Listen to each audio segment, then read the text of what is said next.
Le temps de l'AVC, bienvenue à toutes et tous dans le podcast pour mieux comprendre l'accident vasculaire cérébral, le parcours de l'avant, du pendant et de l'après AVC. C'est le 7e épisode aujourd'hui de la saison 1. Comme toutes les semaines et comme tous les épisodes, avec nous, le professeur Éric Jouvent, responsable de l'unité de l'hôpital Lariboisière à Paris. Bonjour Éric. Bonjour Bruno. Professeur, depuis le début de ce podcast, on suit les différentes étapes de la prise en charge de l'AVC par une équipe spécialisée. Le neurologue s'est fait un premier avis, mais il faut désormais avoir la preuve par l'image et donc il faut passer par l'imagerie. Exactement. Le seul moyen de faire le diagnostic d'AVC, c'est pas la clinique, c'est pas le médecin qui dit c'est un AVC, c'est l'examen de radiologie qui peut être l'IRM ou le scanner en fonction des pays. En région parisienne, c'est quand même très souvent l'IRM à l'heure actuelle. Et professeur Jouvent, pour évoquer l'imagerie, nous recevons Lorraine Lefloc, manipulatrice en électroradiologie à l'hôpital Lariboisière. Ça tombe bien, c'est votre établissement aussi, professeur. Bonjour Lorraine. Bonjour. Lorraine, pour faire les présentations, qui êtes-vous et quel est votre rôle dans la prise en charge de l'AVC ? Alors, moi, je suis manipulatrice radio, comme on l'a dit. Donc, on prend en charge les patients qui arrivent en alerte thrombolyse, donc qui font un AVC, qui sont amenés directement par les pompiers dans le service d'imagerie. Nous, notre but, du coup, c'est de prendre en charge le plus rapidement possible le patient.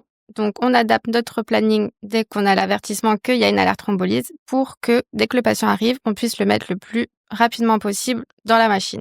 Alors c'est ça qu'il faut comprendre, c'est qu'il faut faire cohabiter finalement une activité d'urgence totalement imprévisible avec un planning ultra serré. C'est ça. On a nos créneaux toutes les 30 minutes. Les alertes thrombolyses ne font pas partie du planning, donc on est obligé de s'adapter.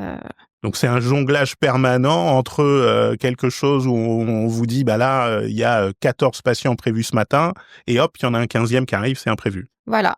Donc, on finit le patient qui est dans la machine, on attend l'alerte et on le prend tout de suite. Alors c'est ça, on appelle ça une alerte en fait. Alors on peut trouver plein de termes, mais effectivement, l'alerte, c'est une sorte de ce qu'on appelle une notification préhospitalière, c'est-à-dire qu'avant même que le patient arrive à l'hôpital, en fait, on prévient un petit peu tout le monde en disant attention, il y a votre planning là et vous avez un patient qui est dans la machine. On va pas forcément le sortir s'il reste 2 minutes parce que ces 2 minutes-là, on va s'en servir. En fonction quand le patient arrive. Exactement. Si vraiment c'est que le tout début. Ça peut arriver qu'on arrête un examen, vous voulez dire ? Ça peut arriver. Ça peut arriver. Et du coup, alors le rôle du manip radio, c'est hyper important que vous l'expliquiez à ceux qui nous écoutent parce que souvent on utilise l'IRM, on l'a dit. Et alors l'IRM, c'est pas un examen, c'est un examen anodin, mais il faut respecter certaines précautions. Il y a des contre-indications pour l'IRM. Donc l'IRM, c'est comme si on imaginait un aimant géant. Donc tout le métal forcément est attiré. Donc on vérifie les contre-indications du patient, donc qu'il n'ait pas de matériel métallique sur lui, des bijoux, une montre, des clés, une carte bleue. Quand le patient arrive en alerte thrombolyse, forcément, il arrive de chez lui, il a tout sur lui. Donc on vérifie tout ce qui est ceinture, on vide les poches. Mais s'il a des clés sur lui et qu'on oublie de les enlever, il se passe quoi ? C'est quoi le risque ? Ça peut être un projectile. Dès que le patient rentre dans la salle d'IRM, les clés vont être attirées, ça peut avoir de graves dégâts. Et ça peut partir à vitesse grand V, quoi. Oui. Donc ça peut aller impacter. S'il y a quelqu'un sur la trajectoire... C'est comme s'il prenait une balle. Ouais. Ok. Donc faut faire hyper attention. Ouais. Est-ce qu'il y a d'autres choses ? Par exemple, on dit souvent que si on a un pacemaker, c'est un problème pour l'IRM, mais c'est pas du métal. C'est pas du métal, mais avec le champ magnétique de l'IRM, ça peut désactiver le pacemaker. D'accord. Et si par exemple vous avez un patient, imaginons que ce soit un vétéran de la guerre, de je ne sais quelle guerre, et il vous dit moi j'ai des éclats de balles dans le thorax, on peut faire l'IRM quand même ? Alors on peut faire une radio déjà ou un scanner pour vérifier les éclats. Donc ça veut dire qu'un patient par exemple qui arriverait en IRM, mais on s'aperçoit qu'il a une contre-indication à l'IRM, on va le mettre au scanner directement pour faire l'imagerie. Voilà. Super. Et du coup, quand vous installez le patient, vous lui parlez, comment ça se passe la relation avec le malade ? Alors des fois ça se passe très bien et des fois le patient est vraiment dans un état un petit peu comateux. Donc on s'adapte toujours, mais on explique tout aux patients, même quand ils sont dans des états un peu comateux, on parle toujours. Ça veut dire qu'il y a des patients, en fait, c'est aussi le rôle du manipulateur et puis de radio. Toujours de rassurer le patient et de lui expliquer vraiment tout ce qu'on fait au fur et à mesure. Parce que du coup, il y a des patients qui ont des AVC qui peuvent être complètement capables de discuter avec vous, de dire « Ah là là, ça me fait mal à cet endroit », puis d'autres qui parlent pas. Non. D'accord. Et ensuite, comment vous choisissez, comment vous faites pour faire l'examen? Parce on fait des photos, on appelle ça des séquences. Oui. Vous pouvez nous dire 2 petites choses là-dessus? Donc, le protocole, quand le patient arrive en alerte thrombolyse, c'est entre 10 et 12 minutes. Donc, c'est vraiment, il y a 4 séquences hyper importantes dans l'AVC. On a une séquence de diffusion qui va servir à voir les AVC récents. Ensuite, on fait une séquence flair qui va servir un petit peu à dater l'AVC.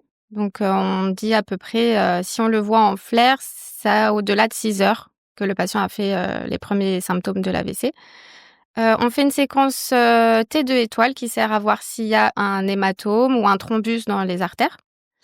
Et un TOF, donc c'est une séquence non injectée mais qui va servir à voir les artères. Donc ça, c'est plein de gros mots auxquels personne n'a rien compris. Voilà, c'est ça, exactement. Mais en gros, c'est comme des filtres sur l'appareil photo. On choisit des couleurs différentes. Et puis, chaque séquence va permettre de mettre en évidence des informations différentes. Super. Et du coup, au bout de le patient, entre le moment où vous le prenez en charge et le moment où vous le rendez à l'équipe de neurologie pour la suite, par exemple, il se passe combien de temps? 20 minutes à peu près? À partir du moment où on le rentre dans la machine, donc déjà, il y a les 10-12 minutes d'examen. Une fois qu'il sort de la machine, il est directement pris en charge par les neurologues. Super.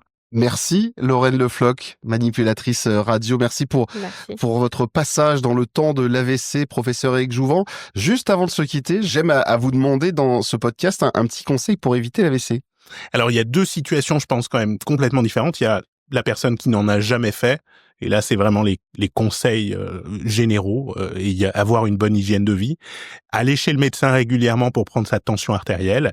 Et puis, le patient qui a déjà fait un AVC, si déjà vous prenez les traitements et que vous les prenez correctement, ça vous épargne une partie du risque qui est quand même assez majeur. C'est très efficace, mais il faut prendre le traitement. Merci professeur, c'est la fin de cet épisode. On se donne rendez-vous la semaine prochaine pour le temps de l'AVC, podcast qui vous est proposé par le réseau FHU qui réunit des acteurs de l'AP-HP, l'INSERM et l'Université Paris-Cité. Belle journée à toutes et tous et prenez soin de vous.